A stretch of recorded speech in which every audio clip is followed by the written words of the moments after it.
It says we're live, so hopefully it's coming through. Appreciate everybody tuning in. Stone Guy 223. Tonight we're live with John McQuay from 8541 Tactical, and I'll do some quick introductions from my left. We've got Ballistic Expansion. What's up, guys? I also have a YouTube channel by the same name. Thanks for having me. Absolutely. We've got Gun Websites. Hey, thanks for the invite.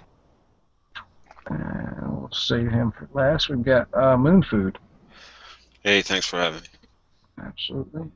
Then we've got Street Fighter. How's it going? And Wayne from Wayne's World. Who's muted. And then our guest tonight, of course, is Mr. John McQuay. How's it going? Hey, man, having a blast. How are you, sir? Just fine. I appreciate you inviting me to come hang out with you guys. Oh, absolutely, man. I've been a fan for quite some time, and honestly was shocked at how many people hadn't seen your channel. So I know you have a pretty good following on your side. So hopefully, my viewers and my subscribers will get some exposure to you and start watching you as well, because you put out great videos and great information. So, well, I definitely appreciate the shout out. Absolutely. So, if you don't mind, kind of give us your background, what you do, and we'll go from there. Well, my background, I started shooting obviously when I was a little kid. My dad taught me. I went into the Marine Corps and worked my way up, became a Marine Corps Scout Sniper. Did that for a little while, about 5.5 years, then got out of the Marine Corps.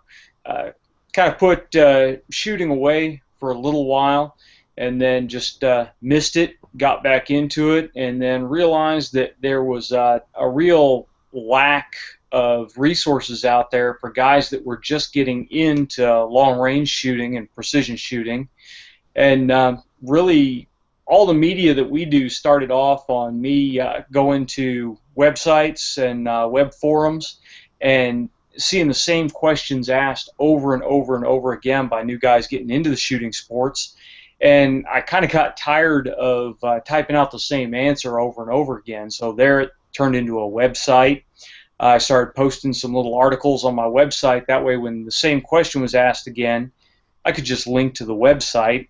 And then from there, it turned into instructional videos and stuff like that. And we just expanded until now we've got a pretty decent website with some articles. We've got a YouTube channel with about 50,000 subscribers, and last I checked, I think we were about 5.5 million views on our videos. So we're still small as far as the big YouTube channels go, but we're growing. Absolutely, and for those of you that may not know, he does his show is Mail Call Mondays. So he tries to post a video every Monday, kind of doing what we're going to do in a sense of some audience questions and some different builds and things of that nature. Yeah. Our YouTube channel is 8541 Tactical, and the website is 8541tactical.com. And for those of you guys that may not know, one of the most asked questions that we get is, where does 8541 come from? And that's the Marine Corps occupational specialty for Scout Sniper. Oh, excellent. That definitely was going to be one of the questions. So got that one out of the way. And so now you are a active duty police officer now? That's correct. I was a SWAT sniper for a few years on our SWAT team here, and I've since transitioned out of that. I was in regular patrol, so the guys that answer when you dial 911, and now I'm a patrol supervisor, so I'm kind of directing things and making sure we put resources where they need to go. Absolutely, absolutely. Let's see here. Start fielding some questions in for you. Now, one of the neatest things that I find about the channel is all the different builds you're able to do, and kind of show us how to how to go about doing it. For instance, the 1022, I just did I'm in the process now of doing a 22 trainer, 1022 trainer rifle. And Ruger sent me a BX25 trigger group, and so it's kind of neat, not only for tutorial purposes, to kind of get a hands-on idea of I don't want to say correct way, but at least a effective way to add parts and pieces and do different things like that. It's kind of, to me, it's kind of dual purpose, because you're not only getting all the educational information, but you're kind of getting some some hands-on kind of tutorial video as well, on how to install a muzzle brake, or how to take apart a bolt, or whatever. Yeah, absolutely. So how are you liking that BX trigger? Oh, it's phenomenal. I mean, I was shocked. I've got a little boy. It's 11. His first rifle was a 1022, so we had that one to compare, and it's night and day. And I let him shoot mine, and so now he wants a BX25 trigger. Well, it always interests me. I'm not sure why Ruger doesn't decide to include that trigger even on their base carbine, because when you look at it, the trigger retail, it's what, $89? Yeah. And they're duplicating parts that are already in that, so you got to figure that maybe it cost Ruger $20, $30 at the most to ship the gun with that trigger. And I know I paid $30 to get a gun with that trigger already in it. Yeah, to me, it's amazing to me how Ruger hasn't done a lot of, I guess, upgraded component parts. And I don't know if it's just not, I don't know if it's advantageous for them to try to compete with, with places like Volquartsen and Tactical Solutions, and different companies that are making such high-end, aftermarket parts. It seems like Ruger would have wanted a piece of that pie, but well, maybe with the Bill Ruger died how long ago now? A couple years. So hopefully we're seeing a little bit of a different direction. I mean, we've seen some different Ruger products come out over the years, so I'd like to see them really look at that, offering supplemental parts for the 1022s. absolutely, it's such a fun gun to to play with and train with, and, so. You can burn through some 22 ammo pretty quick with one. Absolutely, absolutely. All right, so we're going to get some preliminary questions, something we kind of always ask our guests. What's your EDC? Or what do your everyday carry pistol? What's my everyday carry? Yes, sir. Well, I've got two of them that I kind of alternate through. One is Glock 26, because that's just really my general purpose. It's big enough that you can fight with it. It's got enough magazine capacity to get most of the job done that you would need to as a off-duty or as a civilian, but yet it's not big enough to really get in the way of my everyday activities. And that's my big thing that I've gotten to at this point. Yeah, I could strap on a Glock 17 with a tack light and 2 spare magazines and all that, but then you're constantly worried about printing or about showing it or causing a problem, and it just really gets in the way of me being me. So the 26 is my regular kicking around gun, and then I've got another one. I call it my when I normally wouldn't carry a gun, and that's a little Keltec P3AT, and I've got a little pocket clip on it, so I can just clip it on the inside of my waistband right at my center line, and it just disappears. So if you got one of those situations where you think that it would be a really, really odd occurrence to have to take any action at all, but obviously you always want to have an option with you. That's the gun I take. All right, and then your carry knife. What's the knife you carry with you? I usually have a Benchmade 520. I've got a really slick one that it's got a Eagle Globe and anchor and my name engraved on it. I got that at the Benchmade factory in Oregon, and it's taken a lot of a beating, but it's a really nice knife. Absolutely. All right. Well, that's like I said, that's something we kind of always get into. Aside from what do you eat for breakfast, and what's your favorite restaurant, and all those kind of silly questions. But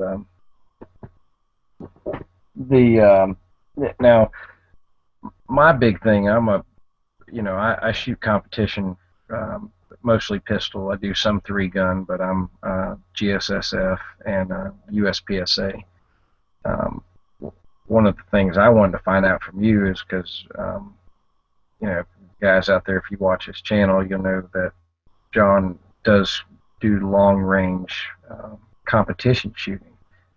And so again, my question to you is there a organization that people can like look up or join, or how would one go about finding a long range competition in their area? Because that's something I would be interested in, and I just don't have. I just don't see them. Unfortunately, we don't really have a USPSA or an IDPA for long-range precision rifle shooting. The closest thing that we really have right now is the PRS, and PRS is the Precision Rifle Series, and it's not so much a governing body as a ranking system. You pay your entry fee to the PRS, and then that entry fee basically allows the PRS to track your points when you shoot at a PRS sanctioned match. Now you can go to the Precision Rifle Series website, and I don't know that URL offhand, but if you Google Precision Rifle Series, it's one of the top results. If you go to their website, then they do list which matches they sanction, but those are usually national level matches. So it's not something that really a beginning precision rifle shooter wants to roll into for their first match. It can be really intimidating for some guys. The best thing to figure out a match near you is generally to find a range in your general area that's within your driving distance that has the distance that you would need to shoot to, at least 500 plus, and then talk to some of the people there and find out if they run monthly matches, because all over the country you'll find smaller clubs like my local club here that run monthly matches or quarterly matches that they don't really advertise very widely. So the PRS is the best resource for listing really high-level matches, and just talking to your local range is the best way to figure out local level matches. And of course, then you have the web forums like Sniper's Hide and the Precision Rifle Forum and AR15.com and a couple of other ones out there. Okay, all right, cool. That's like I said. I just didn't know if there was, like I said, some organization that would be, networked, and like you said, have those sanctioned matches in different places, because that's one good thing about the shooting sports. There's so many varieties of shooting sports, and I've kind of not necessarily gotten stale, but I've been shooting pistols for several years, and I think I watch you and some other guys on YouTube that shoot these precision rifle matches, and it seems like something I'd be interested in at least taking a stab at. Yeah, they're great fun. The thing that we run into, and it's been an argument for a long time about governing body kind of deal. Precision rifle matches are really so free form right now. there's almost the concern that if we tried to get some national organization going on, that it would stifle a lot of the creativity, and then you just get bogged down in equipment regulations and all this stuff. So I think there's been some hesitancy to try to organize any kind of national sanctioning or governing body. Right on. Well, this will kind of go in from Chris here's wonder how do you feel about a semi-auto 308 advantages and or limitations? Well, they're a ton of fun. The problem that you get into, and most of what I'll talk about is the AR platforms. The problem that you get into with the AR platforms is they're a little bit more difficult to actually shoot to begin with. The recoil impulse is considerably different from, say, an AR-15. You've got a much heavier operating assembly slapping around in there, and then you run into the parts interchangeability between the different platforms. Some parts are interchangeable across Armalite, DPMS, what have you, Bushmaster, and then some of them are completely not interchangeable, and guys can run into issues there. With the limitations of them, you just really run into the limitations of the 308 cartridge itself. The 308's a great cartridge to get into precision long-range shooting with because you could find match ammo just about everywhere. Reloading for it's probably one of the easiest cartridges to reload for because there's so much data out there, so many different powders and bullets that work great. But really, it's just ballistically handicapped when you compare it to some of the 6.5 cartridges out there or the 6mm cartridges. And you really have to be on your wind calls, and you really have to be on your range estimation. So there is a considerable limitation. It's also a higher recoil than some of the flatter shooting, faster cartridges, which is it's counterintuitive. You would think a higher performance cartridge would have more recoil, but comparatively shooting my 308 Ma 10 versus the 6.5 Creedmoor Ma 10 that we just finished, the 6.5 Creedmoor, I can just drop round after round through it and the crosshairs will stay on the target, whereas the 308, if you're not really lined up behind that gun, it'll bounce around quite a bit. Gotcha. Well, while we're on that topic right there, you know, we had Peter Palma on. I don't know if you remember him from Top Shot or have heard that name, but he was of course, he was on Top Shot, but I want to say he was a Marine Scout sniper. I'm not sure if it was just with the reserves or if he was active. I can't remember. Yeah, I'm not sure. I don't know his background Right now, but he you know, either way, whether he was reserve or active, he was a scout sniper, and he basically said the same thing. We had him on a chat several months back, and he said that 308 is just really a horrible round. That generally the only reason the military uses it is because of the, you know, the like ammo duplicity. Yeah, that the NATO requirement, and that so many other platforms use the 7.62 round.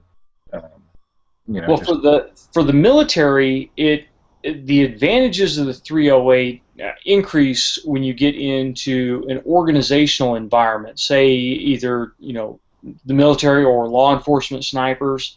Then the 308 starts to have more advantages because of the compatibility across a wider range of organizations, the ammo availability, but then also the barrel life on the systems.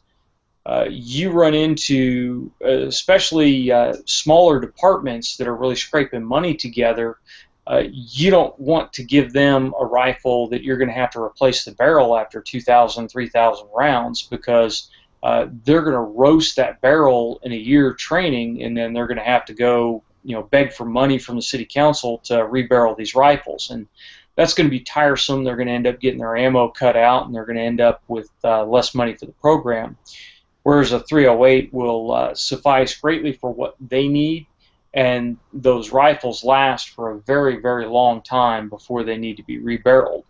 And we switch over to the military, the same thing holds true there, where they're cooking quite a few rounds through them in training, and replacing those barrels becomes quite a burden on the organization. Absolutely. Now, what along those lines there, and I've heard rumors, and obviously, it could be just that at this point, just rumors. But my understanding is there's a big push for the 300 Win Mag to replace in the Marine Corps sniper program. Have you heard anything of that nature, and if so, what's your feelings on 300 Win Mag? And like, if you were to, in your role as a Marine sniper, was that something you would have liked to have seen? Not really. The 300 Win Mag has some advantages, but right now, with the 308 on the low end and the 338 on the high end, I don't know that there's really a good position for the 300 Win Mag, because it's kind of one of those jobs where if it's something that a semi-auto 308 couldn't handle, that a 300 Win Mag could, it's probably something that a 338 can do better.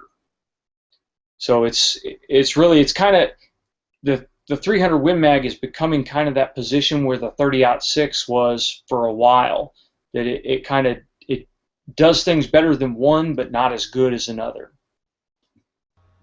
Do you think that ultimately it's just going to be a cost prohibitive issue with the 338 in the military applications? No, I don't think cost really is an issue at all when you're talking about small arms like the 338. They're spending quite a bit more on any of the heavier weapon systems. So with the supply chain being there, I don't think that's an issue. And I've been out long enough that I'm far enough removed from what the Marine Corps does. They do some strange things from time to time, and sometimes the trigger pullers don't have enough input on what happens. Gotcha.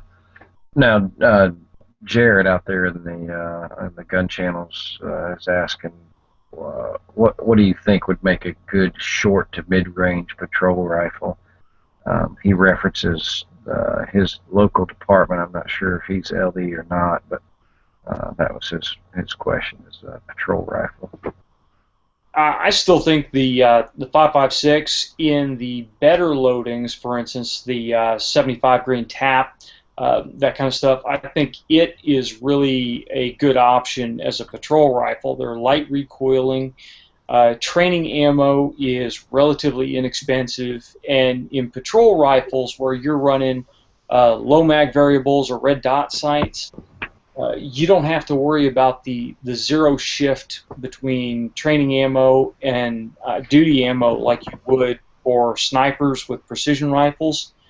So with a 223 or a 5.56 system, you can get cheap 55 grain ball ammo to train with, and then you can run the good 75 grain or 77 grain OTM stuff, or some of the other frangible ammo out there. You can run that for qualifications and for duty, and really get your guys good training for less. Whereas if you tried to do that with like 300 black, you're still going to have some really expensive training ammo. And in this day and age, law enforcement is really scrambling to get all the training that they can with the limited dollars available. Right, absolutely. I mean, our department uses that tap ammo, and it's extremely effective. Unfortunately, I have. It wasn't me personally, but there was an issue or an instance where that ammo was deployed on a suspect, and it was devastating. Yeah, it's highly effective. Unfortunately, we use a lighter grain, 55 grain open tip round, and the performance has really not been all that great when we've had to use it. So, I generally recommend something heavier, but there is a liability attached to it, and you have to make sure your guys know that that round is going to keep on trucking through light barriers, and it's not going to stop in drywall or even car sheet metal. It's going to continue on. Yeah. Sure. Um,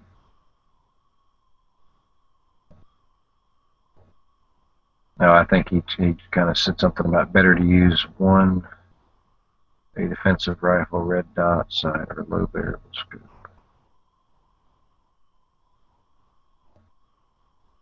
I think he's asking, is it better to use a defensive rifle, red dot sight, or a low variable scope? I don't know that one's really better than another.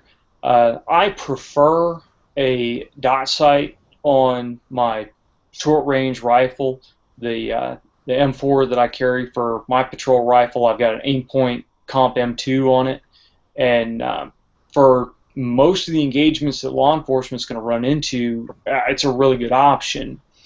Now, for me, I can say that because when I pop the trunk, I've got the option of grabbing a 308 with a 3 to 15 power variable on it as well. So if it's a situation where I think there's going to be more standoff, then I have the ability to grab something different.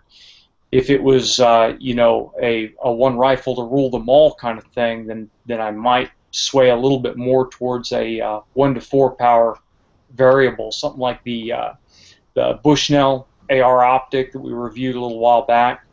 I think that's a really good intermediate cost option for LE work. Well, that's great. You brought that up. That's a good segue into this next question, because that was kind of one of the questions was about budget optics. Now, so that one, and I don't know if you've ever messed with the is it the Vortex? Is it the Viper? Mm-hmm. Yeah.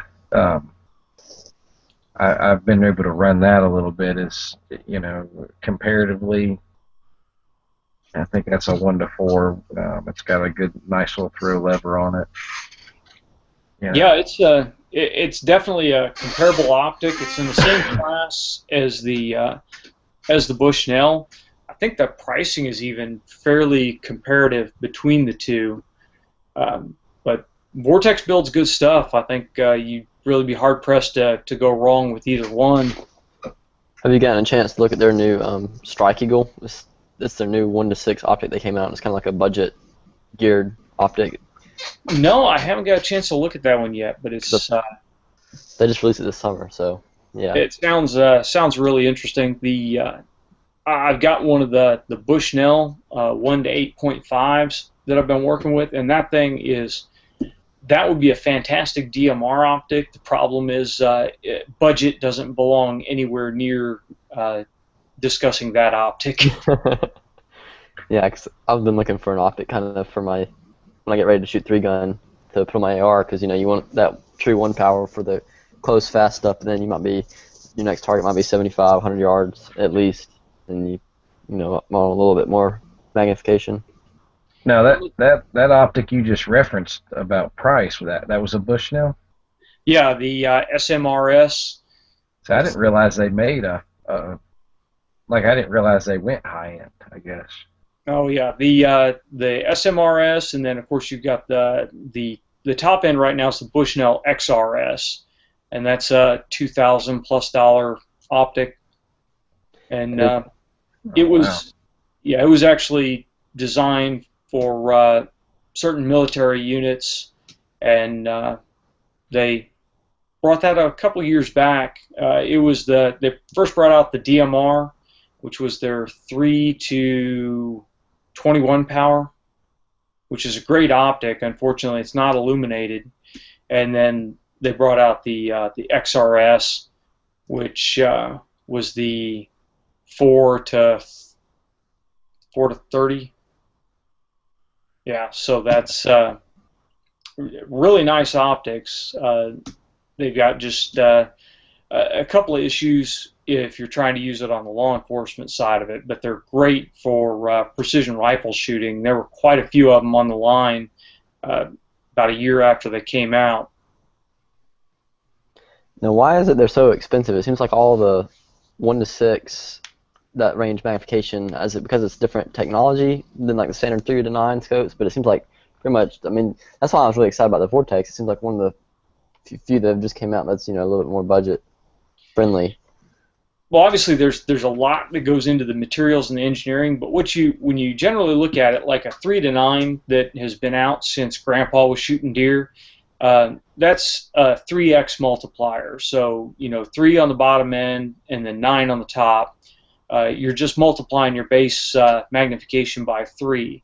Right. And I'm not an optical engineer, but my understanding is it's a whole lot easier the less you're expanding it. Like say if you had a 1 to 2 power scope, that's really easy to fit into that package. Mm-hmm. Whereas something like a 4 to 30 power is a whole lot harder to fit into that package. There's more engineering behind it. And then of course anytime you start to get to that higher magnification, all the little things that may go wrong with the optic are more apparent. Because if you compared say a Tasco 6 to 24 power scope to one of the high-end scopes, like say a Schmidt and Bender on Mm-hmm. 24 power, there's going to be a drastic difference in the quality of that sight picture between the two. And that's part of where your prices go into that glass quality. Right, just the components and everything. Yeah, but then I think, and it's because of 3-gun shooting, they've been trying to stretch these 1 to whatever power optics, the true 1 on the bottom end to high magnification on the top end. They've just been really putting a whole lot of effort into designing these, and the higher that top end is, keeping that 1 power bottom end, the more expensive they get. And that's why I was just amazed that, like the Vortex Razor, I can't remember what it is now, though it's like a 1 to 8 or 1 to 6.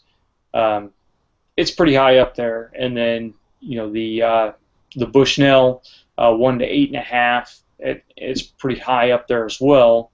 Whereas you drop down and you look at the Bushnell 1 to 4 or several of the other 1 to 4s out there, and they're much more affordable because you're not getting quite as much high-end magnification on it.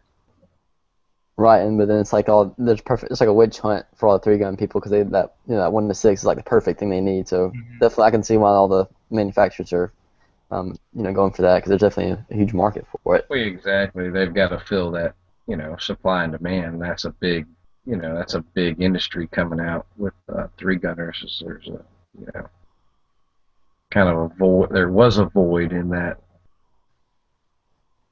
I guess, range of optics. Yeah, there really was for a while. I mean, because we started with the magnifiers, and I've worked with magnifiers for a little bit, and they're just a massive pain in the butt. They were a great stopgap if you already had a 1 power dot sight. Throwing a magnifier on the back, was a little bit of a benefit, but the thing just gets in the way constantly. Yeah, I'm not a fan. I run an EOTech on one of my M4s, and I'm just not a fan of them. How do you feel about through levers on your optics? For anything that I'm going to use on competition, if the magnification selector ring is just the slightest bit sticky, I'd prefer to have a throw lever on them. The bad thing about those throw levers is they've just gotten ridiculously expensive. You're dropping $100+ for this little piece of machined aluminum. Absolutely. But the some of the scopes I've got, like on my old Razor Gen 1, my 5 to 20 power scope that I've been using for quite a few years, I just put a throw lever on that, and you've got a couple options. You can either go buy the Vortex throw lever for it, or there's a really cheap option. If you've got a scope that's got a relatively flat magnification ring, you can go on Amazon and look up these things called breakaway coasters. and they're a real neat nylon. It's not really a zip tie thing because it's got a knob that you screw down to tighten it. It's almost like a hose clamp kind of design, but it's got this big bulbous knob that sticks off of it when you're done, and you can trim the tails to fit and be flush with the knob. But these things were designed, I guess, to hold reels on offshore fishing rods, and they work great. Crank down on the magnification ring of a scope, and they give you a really cheap throw lever, and they're like a couple of bucks for a pack of 2, and they're a little bit bulkier than the nice streamlined aluminum deals. But when you're talking $100 versus, I think it was 10 or 15 bucks for a 2-pack, massive difference, and allows you to figure out if a throw lever really works with your shooting style. Right. Well, this is going to be kind of a 2-part question, and the first part, I guess, is going to be kind of relative to your interpretation of long distance. But so I guess the first part is going to be, what do you consider long distance? Oh, that's shooting. Yeah, that's always a real good one. I usually consider long distance starting somewhere between 500 and 1,000 yards. I don't consider under 500 long distance, and mainly because the Marine Corps qualifies at 500 yards with iron sights for a basic rifleman. Every rifleman in the Marine Corps is supposed to be able to shoot to 500 yards. So that to me really isn't long range. Plus, once you get used to shooting long guns, getting a torso hit on a 500-yard target isn't really that big of a deal. Beyond that, the wind will really start to get you when you're shooting, say, a 223 or a 5.56, and it starts to make a big difference when you go for precision targets with something like a 308 beyond 500. But right. I'd say, somewhere between 500 and 1,000. And then that's kind of my prerequisite as well. It's it's almost, I say anything over 5 to me is definitely long distance. And DF2 Dot is asking in the gun channel side. He's basically for long range guns or gun choices, scope preferences, etc. And I'm not sure if he means necessarily for just someone starting out, but what would you consider a good gun choice and scope for anything of that long, anything over that 5 to 100 to 1,000 yard long distance shooting? Well, what I generally ask guys to do when they pose that question to me is really at least give me what kind of budget you're looking at, because what I would recommend to a guy that's telling me he's got $1,000 to spend on a rifle and a scope is totally different than what I'd recommend to the guy that says, hey, I want to buy once, cry once, I don't care how much it costs, just tell me what I should get to get into this. So on the bottom end, really you've got a couple of good choices from Remington, Savage, even Tikka. With the Remington 700, I'd say don't go with any of the other variants of Remingtons out there. There are a bunch of different budget Remingtons. Like the 770s. Yeah, and those, while you may be able to get into the glass for cheaper, you're going to be stuck with that gun, and there's not going to be a whole lot you can do with it. Whereas when you get into a Remington 700, if you buy something like one of the SPS varmint rifles, it comes with a kind of trashy plastic stock, not the best trigger in the world, but you're getting an okay barrel and you're getting a decent action. And that rifle, you make sure it's free floated. It'll generally shoot sub MOA. You can play with it. You can build your skills with it. When you get to the point where you're consistently shooting to the limit of that rifle, then the sky's the limit on the things that you can do to it to bring it up to a level that you could compete in national matches with. Now, a lot of the guys that are out there that are shooting the high-level matches, they're running custom actions that are 700 clones. They're based on the same footprint as a 700, and they work with the same triggers and the same chassis or stocks. But that's really where the similarity ends between them. But with a basic 700, you give it to a smith that knows what he's doing, that's a custom rifle builder, not just Joe the gun plumber. They can really turn that into a top-notch competitive rifle. Those cheaper Remingtons, you really can't do that with. You're just kind of stuck.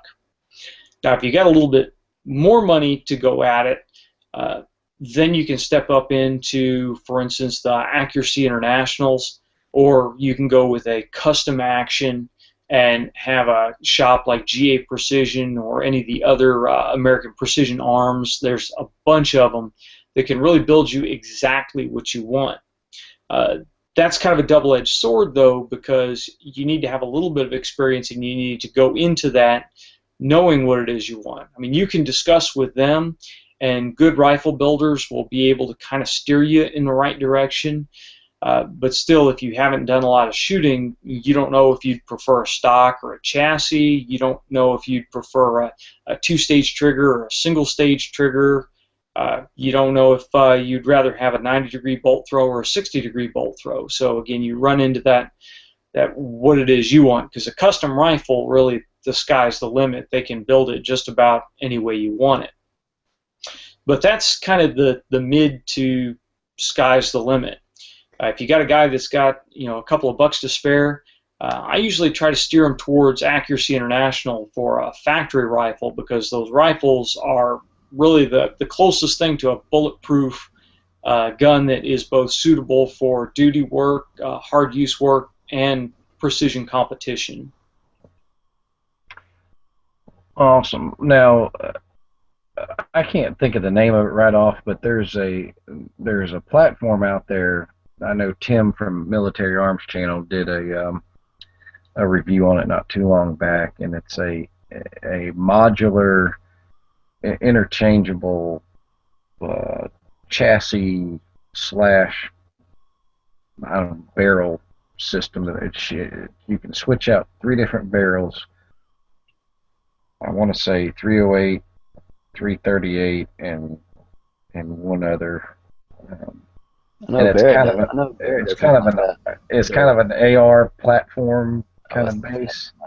Okay, I'm not aware. Well, MGI made a switch caliber there for a while, but I'm not sure the specific one that you're talking about. But it was a semi-automatic AR type deal. Right, exactly. Where basically you crank down 4 different bolts and the barrel slides off, and I mean I'll have to look it up, but I just didn't know if you were familiar enough with it right off the bat to know what I'm talking about.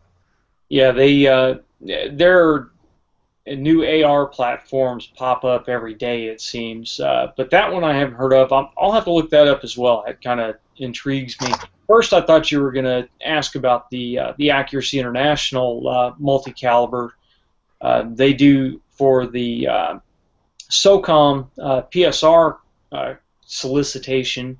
They built an AX that accepted 308, 300 Win Mag, or 338, and it was a breakdown rifle. Really cool setup.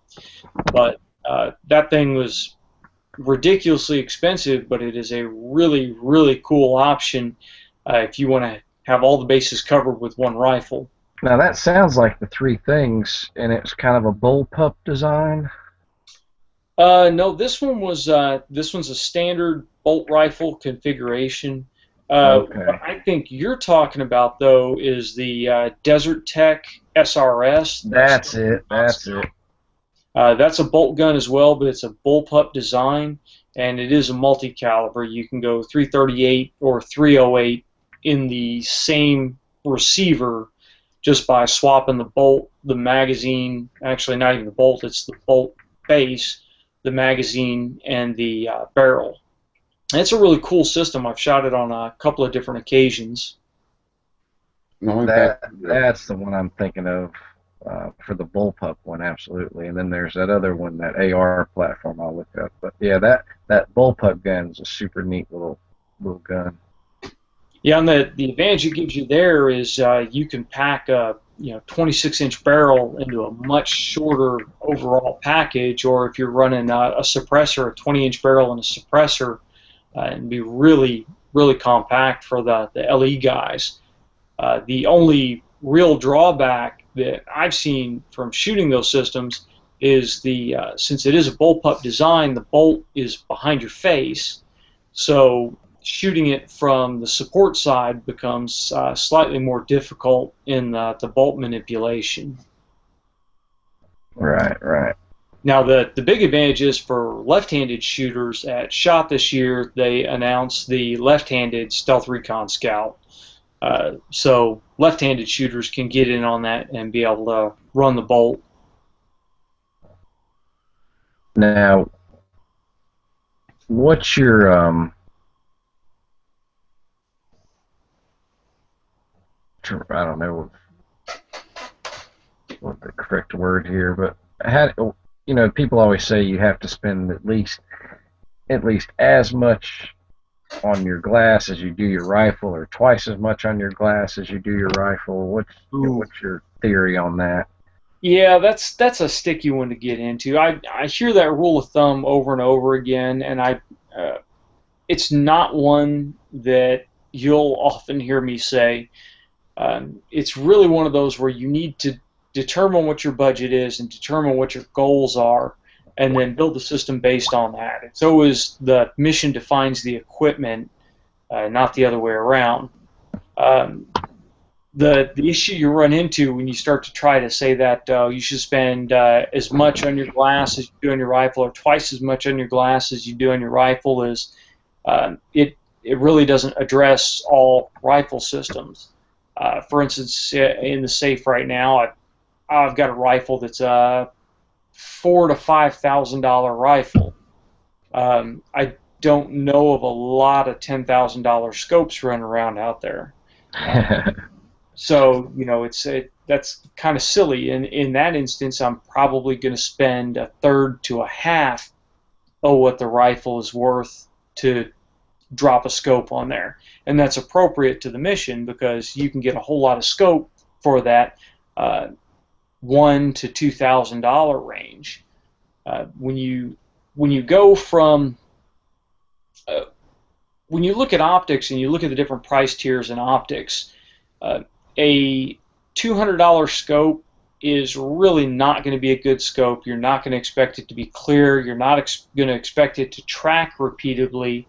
And there's a real good chance at some point in time, before you have to rebarrel that rifle, you're going to have to replace the scope because the mechanics or the optics are going to take a dump. If you jump up, to say the $500 to $700 scopes, they're not going to be as clear, but they're going to track fairly repeatedly, and they're going to be fairly durable. So you get into that range, you're going to be okay for a little while. Then when you get up into the $700 to $1,000 scopes, again, they're not going to be razor sharp clarity, but they're going to track fairly reliably. They may not be dead on when you dial a mil. You may get 0.95 mils instead of a full mil, but it's going to be repeatable. So you're going to get that 0.95 mils every single time. So it's something that you can adjust off of and make it work. And you get in that $700 to $1,000 range, and that's getting into like the Vortex PST scopes and some of the mid-level Bushnell scopes. And then you also get a good warranty with them. You get good quality machining. You're not going to worry about if you bump that scope against something that things are just going to go all to hell in it. Right. You like could the Night Force and the Zeiss, are those like the creme de la creme, so to speak, or are there scopes out there better than that? In those lines, there are varying different levels. Like Night Force, Night Force scopes start at what is probably the top level for some other brands. But then they go even higher than that. Like, say, for instance, at the top right now you have the Night Force Beast or the ATAC R, and those are in the $3,000+ range for rifle scopes. So at that level, you're at the absolute top of the heap. But Night Force also has 2.5 to 10 power down at the bottom that is in a much more affordable price point for guys that don't need that massive magnification on the top. And then floating around somewhere in the middle there is the Night Force F1, which is a 3 to 15, and that's really been their workhorse scope for a very long time. But getting back to that whole price versus what the gun is, just define your budget and then decide how much you can spend on the optics. And you really shouldn't ever feel bad about spending more money on glass, because you'll replace a lot of stuff on that rifle. If you do a good job selecting the glass, you're going to have that glass for a long, long time. So I've got a question about optics. Pretty simple. First focal plane or second focal plane? Again, the mission's going to dictate the equipment. Mm-hmm. I prefer first focal plane for just about everything, and the main reason is because I will hold up for a lot of different shooting situations. And by hold, I mean I determine where the bullet goes by where I hold the crosshair versus dialing the turrets. In long range shooting, which differs from like carbine shooting or a lot of the stuff the 3-gun guys do, if I need to hit a longer range target, I'm generally going to have to make an adjustment on the scope or be holding off the target in order to shoot it. Right. All the reticles I use have gradients on them. They're all mil reticles. I don't have any scopes right now that have any kind of MOA reticle in them. But I'll prefer to hold and use the scale on the reticle to engage the target versus dialing, because most of the time you're on the clock and you're really racing to get your shots off accurately. Right, you can do it all from behind the scope pretty quick. Right. And with a first focal plane scope, I never have to worry about what my magnification is on. I dial the magnification to see the array of targets that I need to see or to be zoomed in as close as I can. But with a second focal plane, I would always have to make sure that I'm on the mil correct power, which is usually the top end of the scope, to be able to use that reticle for holds.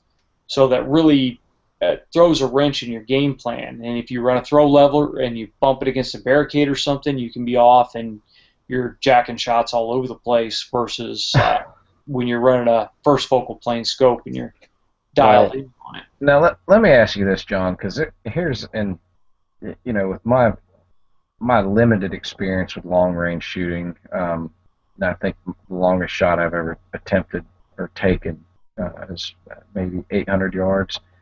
And that was just some steel IPSC, full-size IPSC. When you talk about long-range shooting, and I guess I think for most of the gun guys out there, most of the target shooters, when we go to the range and we've got our 1022 or our little, Mossberg MVP and 223 that we're setting at 100 yards, and we're able to drill the center out of a dime-sized center out of a bullseye target. When you expand that to long range, is it even feasible to consider hitting precision targets like that at distances, 6,000-7,000 yards, or are we talking? Or I guess I should ask it like, what size targets are you guys required to hit at those distances? Well, does that make sense? Like, what's realistic for an optic, even the best optic? I mean, are you going to be able to hit a dime at 1,000 yards? No, I think that's well under what the bench rest world records are right now. So I know I personally would never expect to do that other than just luck. When we're shooting, well, first of all, let's back up. In tactical rifle competition or precision rifle competition, let's say PRS, Precision Rifle Series type matches, sheer intrinsic accuracy is not going to decide who wins the match. What it is who is able to drag the most accuracy out of their system under a variety of field conditions.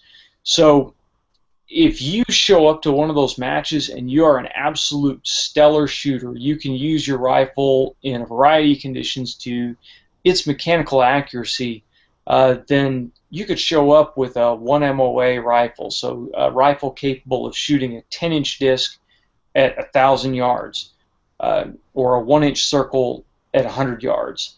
If you show up with that level of accuracy rifle, you could win the match. So we're not trying to hit bench rest style targets or with that degree of accuracy.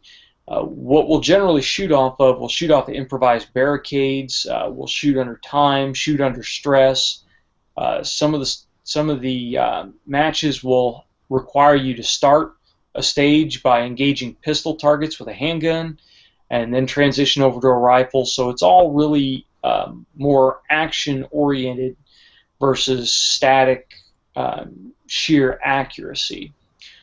So it just, as far as what the guns are capable of, most of the rifles that are shooting out there at the top level in PRS style matches, if you bring that in and you're shooting paper at 100 yards, they're generally going to be capable of half-minute to quarter-minute accuracy. So they'd be able to put 5 rounds into a half-inch group or a quarter-inch group at 100 yards.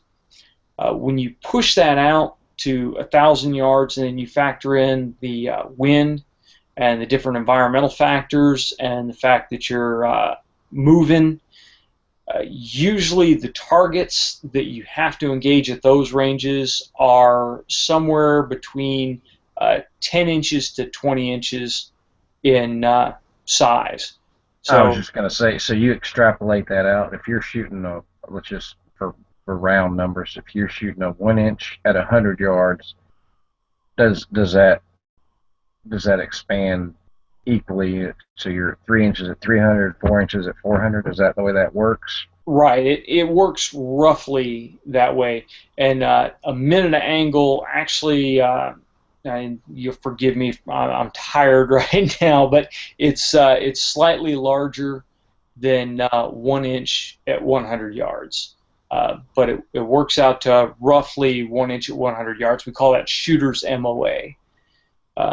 So it'd be 1 inch at 100 yards, 2 inches at 200 yards, 3 inches at 300, and so on. Okay, all right. Well, that's cool, because I think a lot of people get a big misconception when they talk about long range, and you know, like you said, if they're expecting you to knock the cap off of a Coke bottle at 600 yards, I just, like I said, it's not practical. Well, and the thing that you run into, though, because a lot of these guys at this top level are just so shit hot with a rifle, a lot of times match directors have to put in those targets that are extremely, extremely difficult to separate the field. Otherwise, you get everybody clean in stages. It makes it really difficult to figure out who won the match. Right. So there are times when you'll go out and there will be a stage and they'll have targets out there and you'll be like, yeah, I'm pretty sure I'm not going to get that one, but you'll sling one at it and do your best, and if you connect, you connect.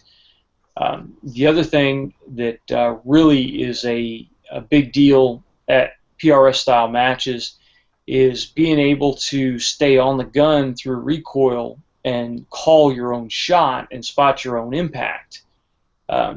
It's interesting when you take a look at pistol shooting, for instance, like let's say Steel Challenge, something where you're shooting fast steel close up. You know when the trigger breaks if that was a hit or a miss. You don't have to wait for the ding of the steel. With precision rifle shooting at long range, you could do everything absolutely correct, break your shot, call it, know the crosshair was on the target when the shot broke, but have the wind change while the bullet's in flight, And if you're shooting on a small target, what you thought was going to be a hiss can be a miss. I'm sorry, what you thought could be a hit could be a miss. Right. And you need to be able to be on the scope, spot the splash, and be able to make an immediate adjustment and send the next round off of it. So it's more than just accuracy too. It's the ability to drive the gun, to stay on the scope, to run the bolt, and to get another round in flight as quickly as possible. Well, in your experience, I think this is what we got another question. I think it's kind of what he's asking. In your experience in different optics that you've been able to shoot, what has got a what do you prefer in terms of clarity? Like what have you seen that's had the best clarity in a optic out there? When you get towards the top, they get really, really close together. And what I've seen is that some scopes will do better in one area than they will in another. Like say, you'll look through one brand and the color reproduction will be really vibrant because of the coatings that they use. And you look at another one and maybe the colors aren't as vibrant, but the contrast is really, really good.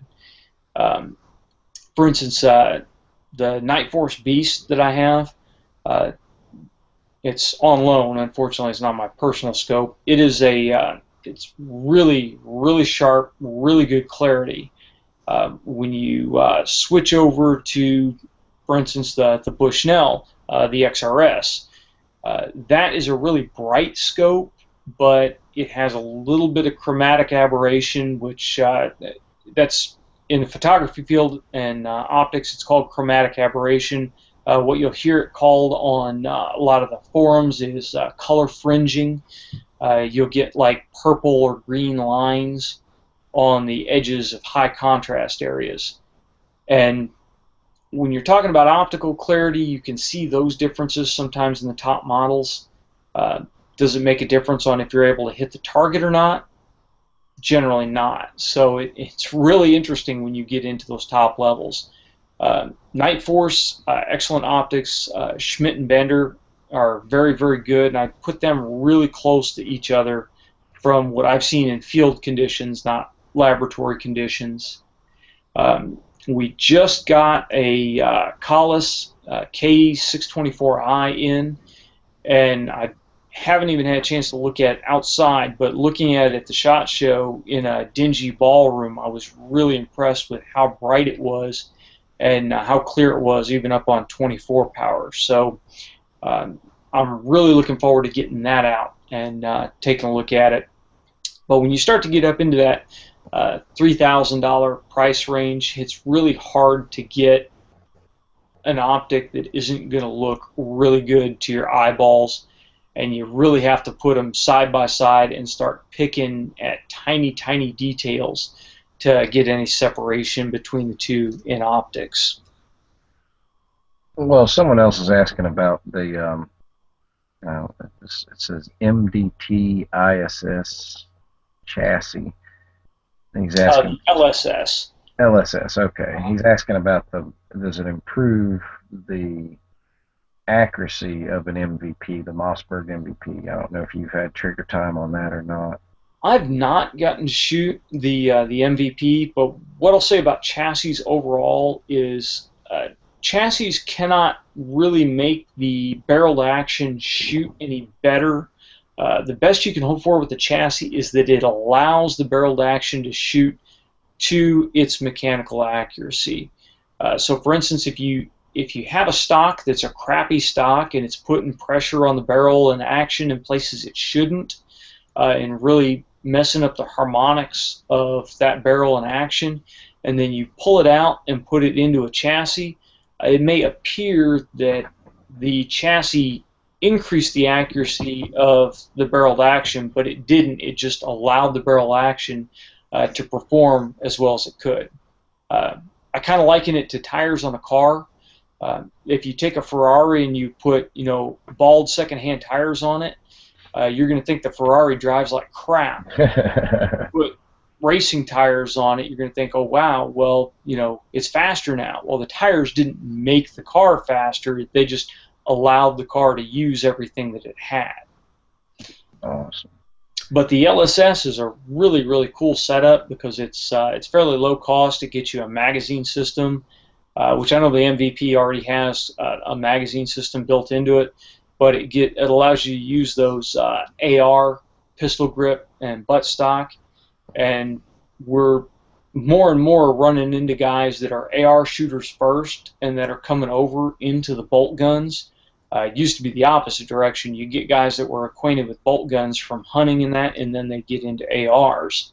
So being able to set up a bolt gun like an AR can ease shooters over from one platform to the other a whole lot easier than making them get used to a totally different feel on the rifle.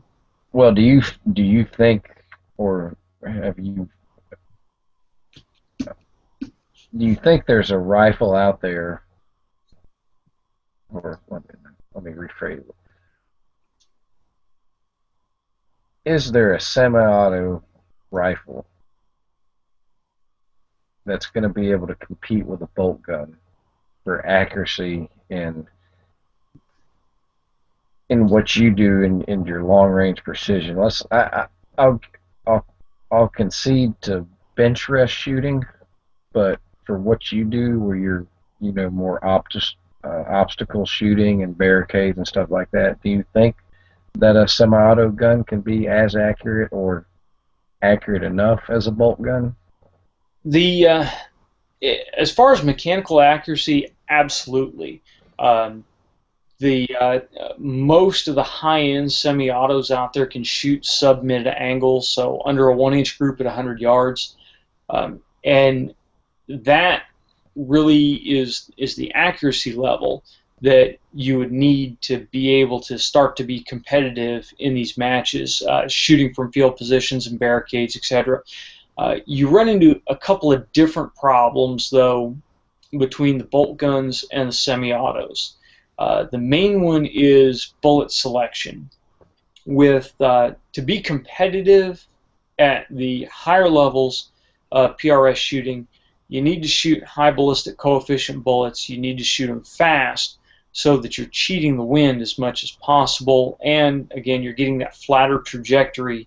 So if you run into a stage where the targets are not known distance, then you've got a little bit more wiggle room on getting your impacts. A 308, if you're off a couple yards at 800 plus, it's going to be a miss.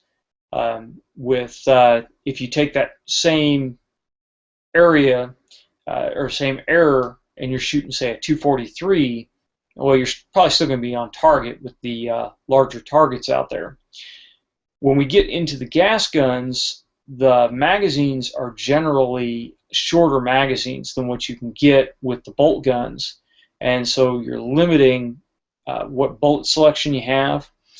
Some of the bullets, like the Berger VLDs, they like to be seated deeper into the lands, deeper into the throat, so that means your cartridge overall length is going to be longer, and again, that you may run out of magazine room to do that. So you run into all these little things to where, to really be competitive and run the bullet that you want to build or run, you need to have a custom built gas gun to have that chamber cut to where you need it to be cut.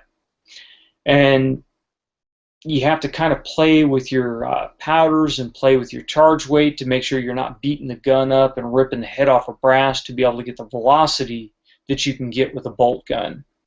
And then lastly, gas guns are just harder to shoot than bolt guns when we're talking about the large frame semi-autos like AR-10 or LR-308 or the Ma-10s. They just really, it's difficult for me to shoot the gun to the same level of accuracy that I can shoot a bolt gun at. It's kind of an interesting dance to figure out what the gun likes. Awesome. But there are guys out there that do run semi-autos. There aren't a lot of the guys at the top of the heap, but every now and again you'll see George Gardner or one of the Gap guys. They'll show up with like a Gap 10 and something like, I don't know, 6 Creed or some crazy caliber. and they'll shoot them. And there are matches out there like the match held at Woody's Hunting Club. They have a DM series, Designated Marksman match, and gas guns are just, they're awesome for shooting that match. I took a 16-inch Ma 10 down and shot one of those, and that's just a ton of fun because you can stay on the barricades, you can stay on the gun, and you can just crank shots off as quick as you need to get them off. So I've got a question. I know we are talking about, what first time person might look for as far as rifles and things like that, and we talked a little bit about caliber. A lot of the faster, more precision calibers are a lot of, like you said, they're barrel burners, and they'll burn a barrel in 2,000 to 3,000 rounds. Is there any specific calibers, a handful of them or so, or maybe not even one specific one, but some that aren't as bad, but you can still get the similar performance out of them? Without getting like into shoulder angles and all that, if generally the larger the bullet diameter for the same case, the easier it's going to be on the barrel. Mm-hmm. So, for instance, a 260 Remington, which is a 6.5 bullet, it's going to be worse barrel life than the 308, but it's going to be better life than a 243, which is a 6mm bullet. So you can kind of use that to gauge. Now, you've got a ton of wildcats in between there because everybody's chasing that, pushing as hard a velocity as they can and trying to get the best barrel life they can. But it comes down to what load you're running and how hard you're running a bullet. If you just back it off a little bit from the ragged edge, you're going to get a lot better barrel life than if you're just pushing pressure signs constantly. So I like the 6.5s, the 260s in there because I think it strikes a good balance between performance and barrel life. But if you really want the ragged edge of performance, guys are running like the 6 Creedmoor now. That seems to be one of the darlings. I think they're even running 6x47, and some of the guys are running cartridges like that. Again, still chasing that maximum velocity.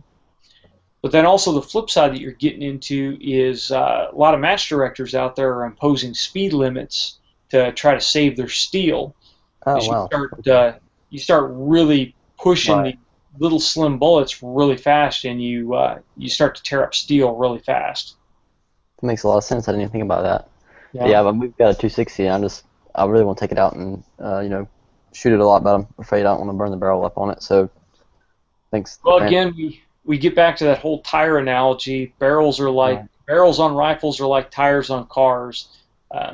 You're going to have to replace them at some point. I don't go out in my driveway and do burnouts just for the fun of it, but I don't drive 10 mile an hour under the speed limit either, so I can see it. Yeah, I mean, if you have it, use it. Yeah, the barrel's got to do what I need it to do, and I just know that there's a tax waiting there at the end of that barrel life to screw on a new tube. Absolutely. Well, to shift gears just a little bit, because I know I don't want to keep you too long. I know you're tired and just got off work, but I did want to hit on the law enforcement aspect of the shooting industry, the shooting community. It seems like in these chats, I end up being the poster child for defending law enforcement officers. So it's kind of nice to have some backup tonight. But what's your overall feeling on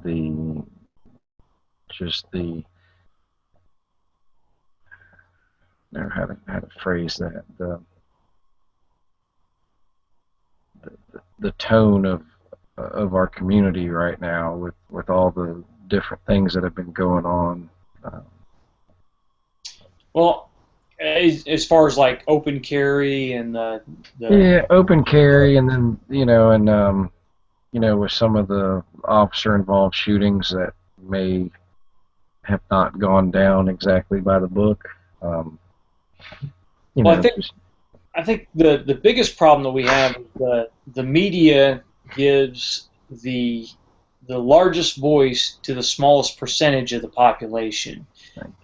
Because it's difficult as a law enforcement officer to remember that all the bad stuff that you're hearing and all the all the rioters and the community organizers out there that are talking trash do not represent the majority of the population that we serve.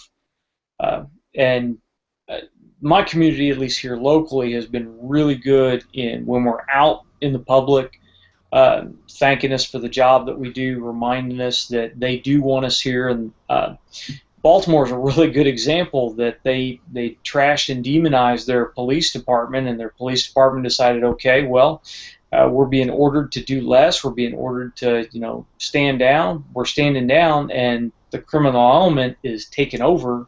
And the good people are saying, hey, we want our police back. We want you out there doing the job. We support you, so on and so forth. And that's that line that you run.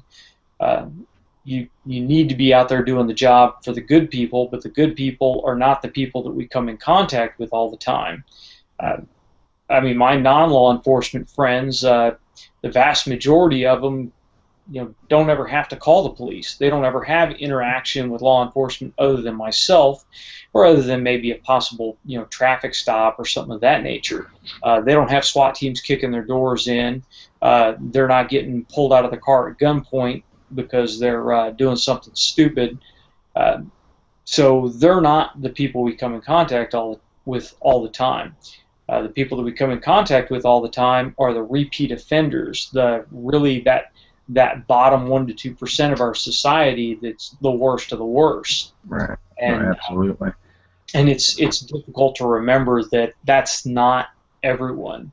Well, it's also difficult and frustrating for me, especially, when you see how much the mainstream media exploits, and I've said this before, the media to me is nothing more than the entertainment industry. It's based on ratings, it's based on what sells, what's going to get the most viewership, and they are quick to exploit and in some cases just flat out lie and make stuff up to be the first to break the story.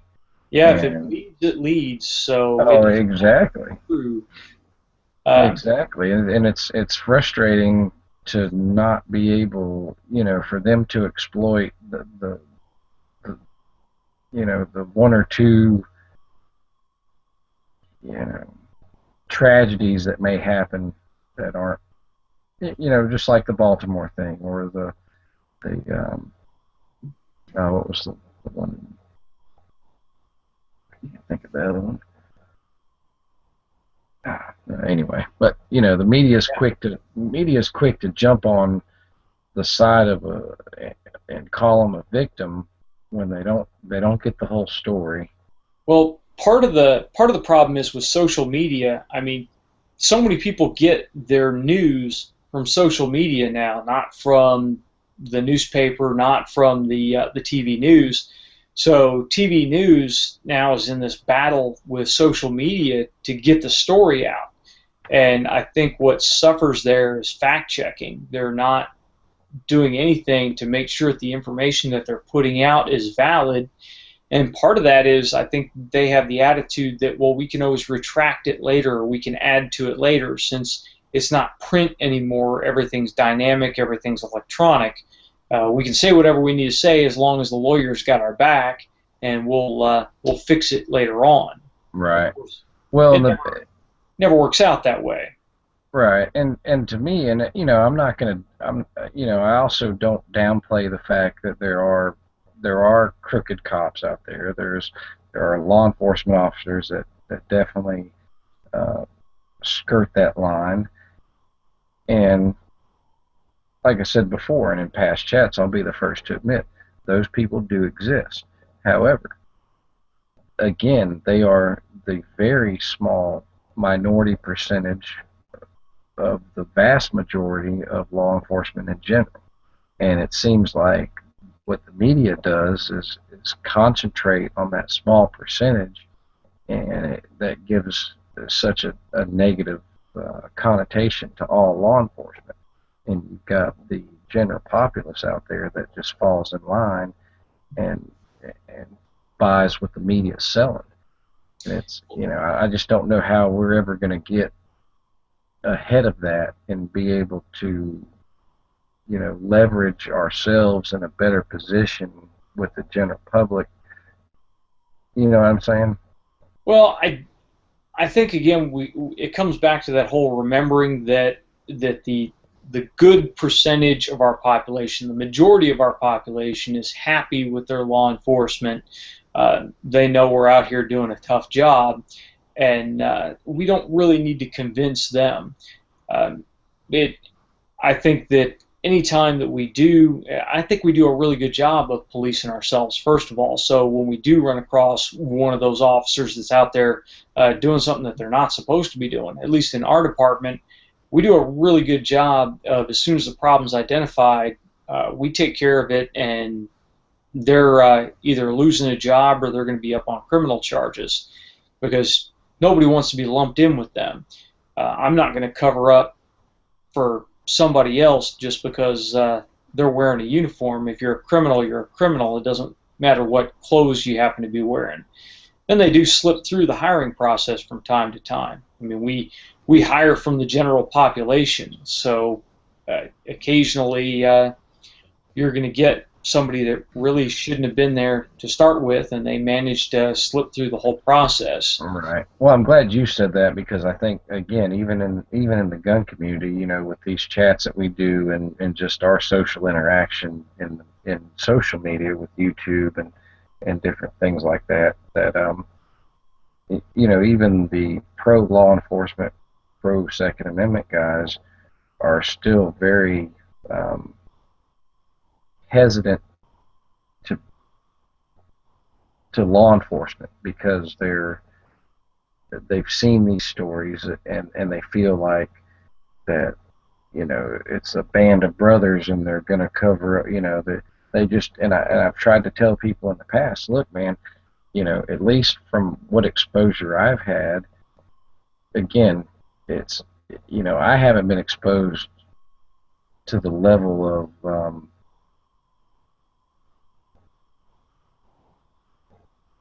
I don't know, crooked, or the level of just bad cops that you see and you hear about in these larger departments like LA, and like like out in not, well, Baltimore obviously, but the New Mexico. New Mexico had a pretty bad problem with their department, and anyway, it's just like in our department, we just don't get it. And if we do, like you said, we're quick to address it and rectify the situation, expeditiously, and not cover it up just because they're a cop. And I think it's hard for general public to appreciate that when they see so much on the media side. Well, and I think a lot of it is the perspective that you're looking at it from.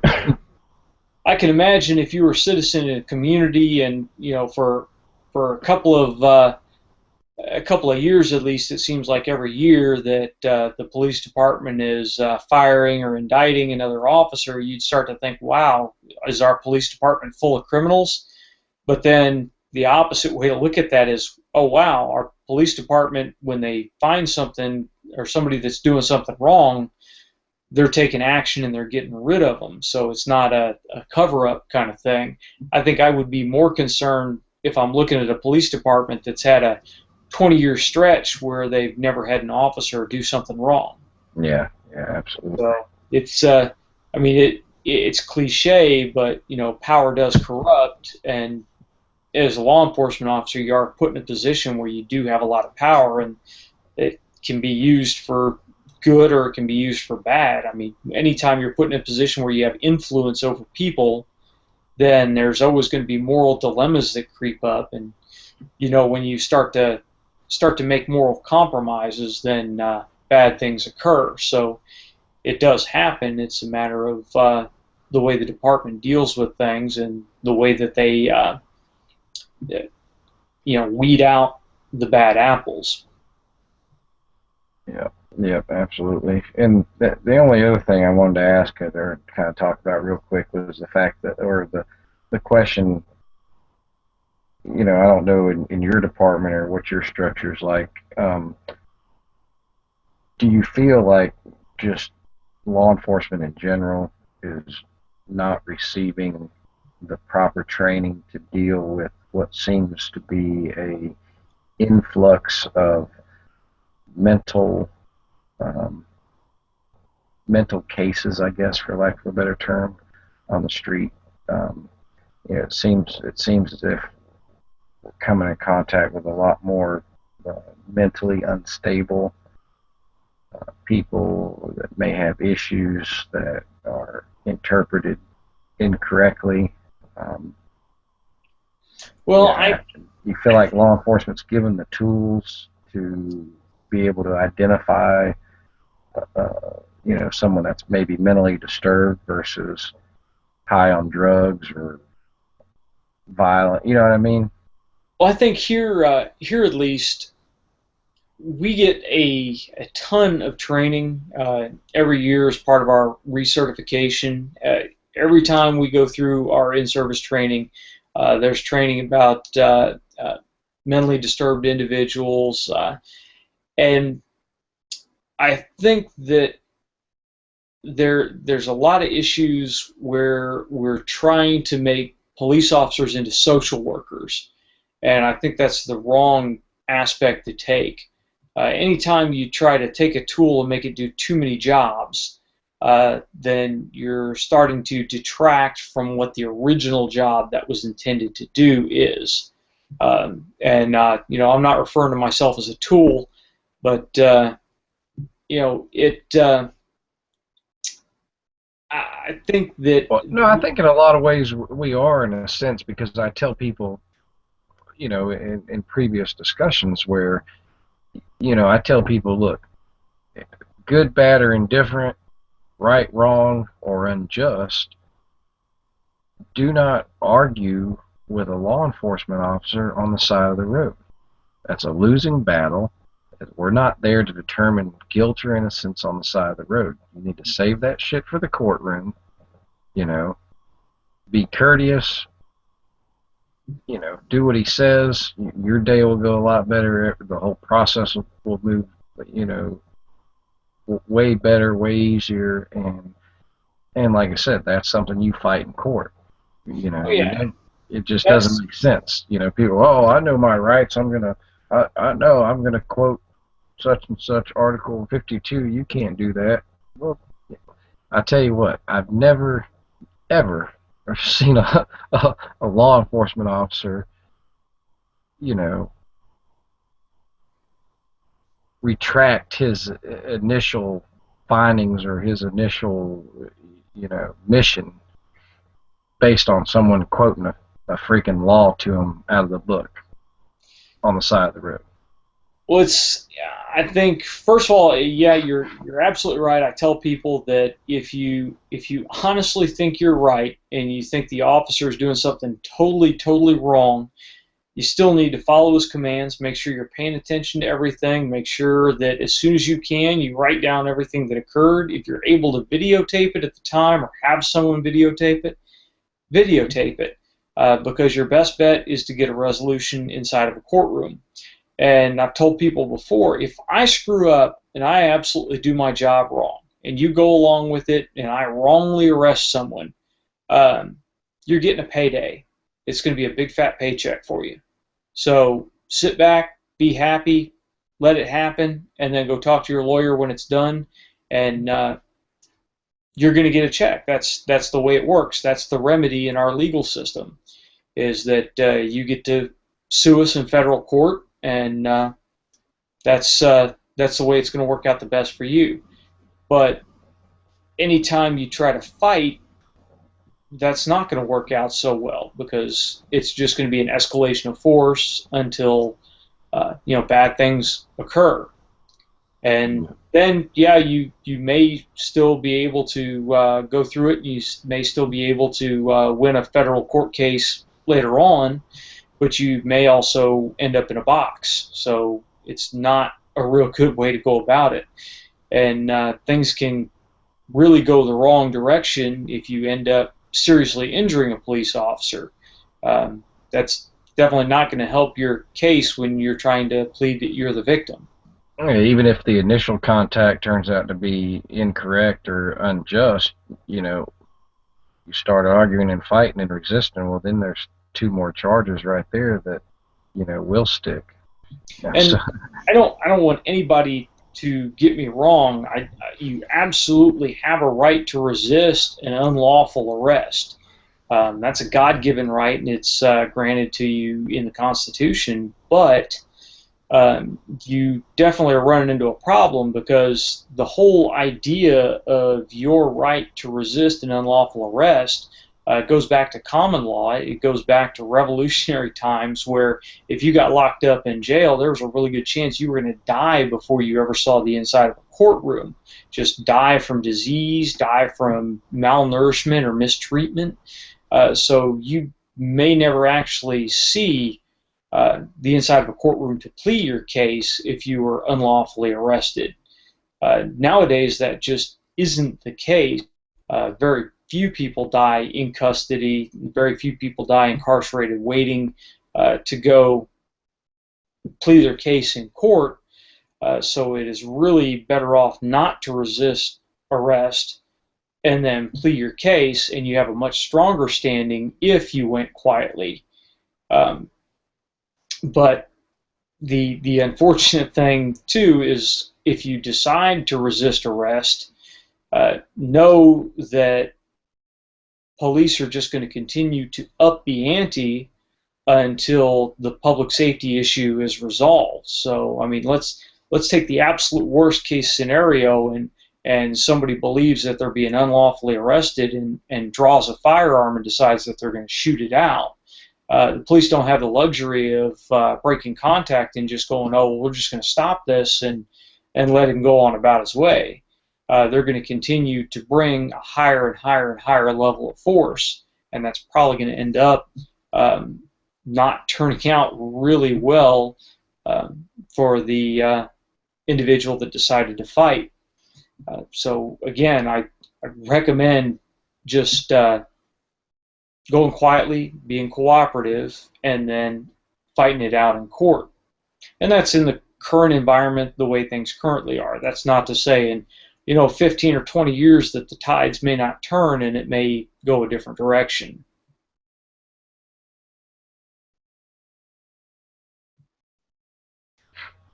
all right, man. Well, no, that's I mean, honestly, we could sit here all night and talk. But I know, yeah, it's 12:30 where I'm at. I know you just got off work, so I think this would be a good time to end it.